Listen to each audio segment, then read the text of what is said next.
PFA Team of the Year is an absolute joke. I am going to have a bit of a rant here. I know I probably shouldn't be because I am a City fan. At the end of the day, they won the league title. That's all that matters, really. But I don't care. I'm greedy. I want even more. But this is the Team of the Year. Now, look at that team. Look at it. Look at it.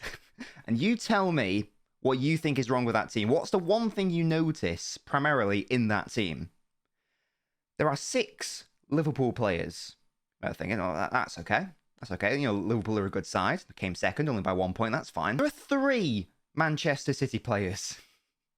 And City came first in the league this season. So please tell me, someone, try to explain to me how it is possible that the team that came second in the league, and therefore was the second best in the league, not the best, the second best, has more than half of the players, whilst the team which was better than them in the Premier League and came first, doesn't matter if it was only by 1 point, they were still better than them, hence they came first in the league. How do they have half the number of players as second place?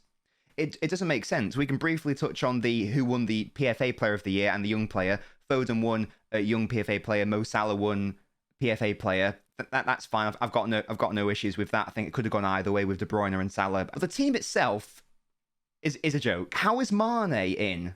Where is Son? He's shared the golden boot with Mo Salah, and unlike Salah, who took penalties this season, do you know how many Son took this season?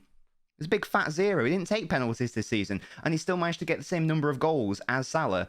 And yet Mane somehow cheekily slipped in. I don't even think that's the worst offence. Ronaldo being in, yeah, that's fine. Salah's obviously in there. PFA Player of the Year, of course, is going to be in there. Don't have an issue with Trent being in there, or Van Dijk, or Alisson. I still think Ruben Diaz should have been in there instead of Rudiger, but I'm not going to complain about it. That's fine. The main issues I have are the Mane one. That should be Son. But the biggest offence, the worst offence, how is Thiago in there over Rodri? He has been easily the best defensive midfielder in the league this season. Don't come at me with Fabinho. Rodri's been much better over the course of the Premier League season. He has been one of City's best players. I was amazed he wasn't nominated for City's Best Player of the Year award because he has been that good. Not only just in terms of his defensive work, but also in his ability to recycle the ball, keep hold of the ball, progress the ball, that Fernandinho dark arts of tactical fouls, and also like something which I didn't really expect him to do. He's come up with some very important goals this season as well. You don't normally associate with a defensive midfielder, but he got a crucial goal against Aston Villa. He got a crucial last-minute winner against Arsenal. And he also had an excellent performance against Liverpool at Anfield when he cleared the ball off the line. So not only has he been excellent throughout the whole season, he's also had some very iconic moments. So I'm staggered. I'm staggered at the Thiago over Rodri shout. That is unforgivable. That's worse than the Mane over someone. Alisson, Trent, Van Dijk, Cancelo, yes, absolutely 100% agree. Rudiger, I can get on board with, but I still think Ruben Diaz should have been there, but I'm not going to complain about that too much. De Bruyne, Bernardo Silva, obviously. Thiago, no. Has to be Rodri. Salah, Ronaldo, yeah. Mane, no. That has to be Son. Don't really understand. Cannot understand. Won't understand. That leads into the next segment of this rant. There are twice as many Liverpool players in the PFA Team of the Year. And also Klopp won Manager of the Year. And Mo Salah won PFA Player of the Year. And remember, this is the Premier League Team of the Season, Team of the Year. Don't contemplate what happened in the Champions League or the League Cup or the FA Cup. That's all irrelevant. That's all superfluous. All that matters is the Premier League, because it's the Premier League Team of the Year. It's the Premier League Manager of the Year. How on earth has Klopp won Manager of the Season? How on earth have twice as many Liverpool players got into the Team of the Season when they came second? And they were therefore the second best team in the league, and which therefore means that City were the best team in the league. How can the best team not have the best manager and not even have 4 of the best players in the league, apparently? How can the runners-up, the losers, how can a team which lost the league have twice as many players as the team which won the league and also have the best manager, apparently? Something doesn't add up there. This is going to go into yet another rant, which isn't necessarily linked to the Team of the Season. It was a video I was going to do separately, but I think they can now be amalgamated into one. This season, I'm constantly told, mainly by Liverpool fans, that Liverpool have best in the world in respect of their goalkeeper and their right back, and their centre back, and their central midfielder, and their right forward, and they also have the best player in Mo Salah, and they also have the best manager in the world in Klopp, and they also have the best squad depth in the world.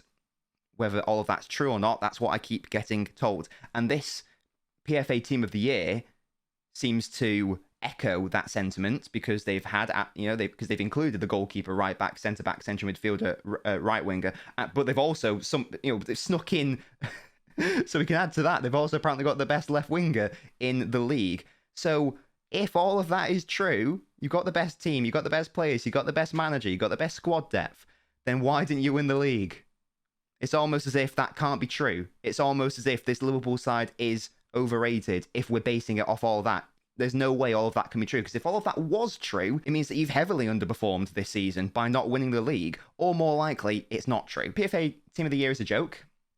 Doesn't make sense. And even if you wanted to take into account all the other competitions that have taken place this year, and you want to bring that into your mindset, this Liverpool side, which was going to win the quadruple, didn't win the two most important trophies. And let's not forget that they failed to score a goal in each of those finals, and they had to rely on penalties, and we can all agree that, hopefully, that essentially a penalty shootout is a raffle. The League Cup one especially, that went down to the goalkeepers. Liverpool have not had as good a season as City this season. Would you rather win the League Cup and FA Cup and lose in a Champions League final and lose in the Premier League, or would you rather win the Premier League?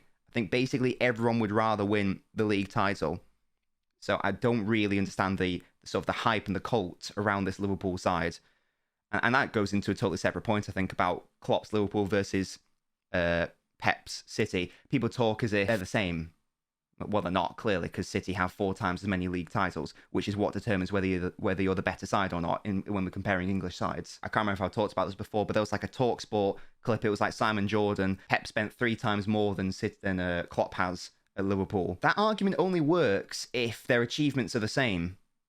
But at that moment in time, Pep had won 3 times as many league titles. He's now won 4 times as many. He's won more trophies than Klopp has at Liverpool. Yeah, Klopp obviously has the Champions League, but having won Champions League doesn't just diminish winning 4 times as many Premier League titles. So the two are not on level terms. Let's not pretend that. Yes, Klopp had a harder starting point than Pep did at City, but the two are not the same. When people try to bring that up as an argument, it only works if they're now on level footing. Yeah, Klopp's Liverpool was down here when he joined, and Pep City was more like around here. But the argument of, well, Klopp's done such a great job, and he has, but that only becomes relevant if we're saying that they are on a level footing. But clearly they aren't, because who's won 4 out of the last 5 Premier League titles? Is it Liverpool or is it City? How many have Liverpool won? The final point I just wanted to touch on is that, again, I've seen it this season, people are talking about, there's this huge monumental achievement Liverpool have got into. This has just become a Liverpool slandering video. I apologise about that. Just this Team of the Year is just really, it's rattled me. I'm rattled, okay? God, yeah, I'm crying. It's not good enough that my team won the Premier League title. Liverpool have played in every single game this season that they could have done. So, I don't think you win a trophy for playing every single game.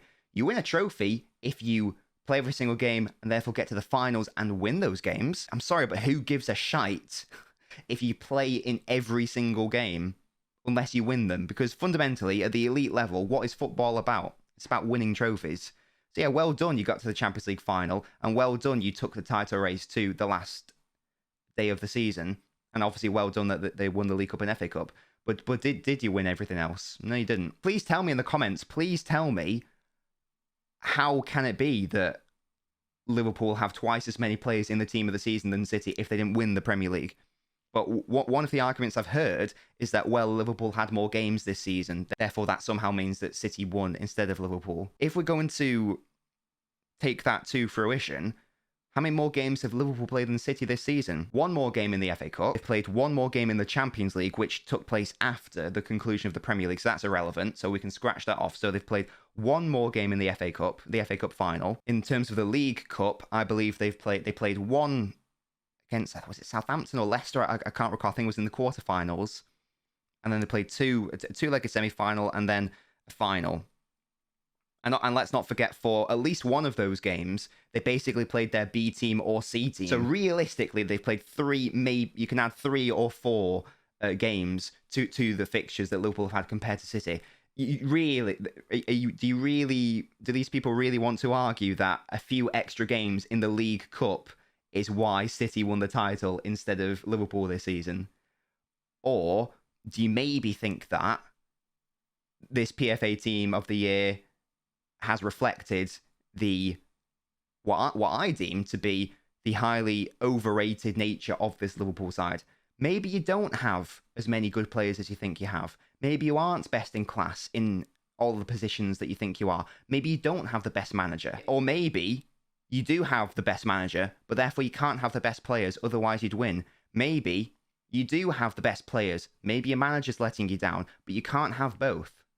The probably more likely situation, team's not as good as you think it is. If anyone can please give me a legitimate argument or explanation or reasoning as to how Liverpool can have the manager who's won the Premier League Manager of the Year award, and they can have not only more players than City. I don't necessarily mind them having more than City, but it's the fact that it's double the amount. It's not even close. It's 3 versus 6. How can they have all of that and yet come second in the Premier League? Let me know how that's a thing. Or is the explanation simply that this PFA Team of the Year is a joke and doesn't actually reflect who deserves to be in the Team of the Year or not?